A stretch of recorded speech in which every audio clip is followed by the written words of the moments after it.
Ego based ആയിട്ടുള്ള anchor. ആ situation വരുമ്പോൾ നമ്മൾ സമാധാനത്തിന് ഇമ്പോർട്ടൻസ് കൊടുക്കുന്നു. ഈഗോ നമ്മുടെ സമാധാനത്തെ തോൽപ്പിക്കാൻ പാടില്ല. പീസിന് നമ്മൾ മുൻതൂക്കം കൊടുക്കുന്നു, ഈഗോ അവിടെ തോൽക്കപ്പെടും. അങ്ങനെ ആങ്കർ അവിടെ ഇല്ലാതാകുന്നു. അത് നമ്മുടെ തോൽവിയല്ല, നമ്മുടെ മനസ്സിൻ്റെ വിജയമാണ്. പ്രത്യേകിച്ച് ഒരു പ്രൂഫൊന്നും അതിൻ്റെ ആവശ്യമില്ല. പ്രൂഫല്ല അവിടെ ആവശ്യം. അവിടെ പീസാണ്. എന്ന് വെച്ചാൽ ഞാനാണ് ശരി എന്നൊരു ചിന്ത അവിടെ വരും. അവിടെ രണ്ട് കാറുകൾ നിൽക്കുന്നു. ഈ കാറ് രണ്ടുപേരുടെയും ഭാഗത്തും ശരിയാണ്. ആരാദ്യം റിവേഴ്സ് എടുക്കുമെന്നുള്ളത് തർക്കമാണ് അവിടെ വരുന്നത്.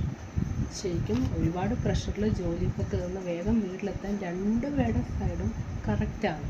അപ്പോൾ അവിടെ കാറോ മുന്നോട്ട് പോകാനോ ഉള്ളത് അവിടെ നമുക്ക് തോന്നുന്നത് നമ്മുടെ പ്രഷറാണ്.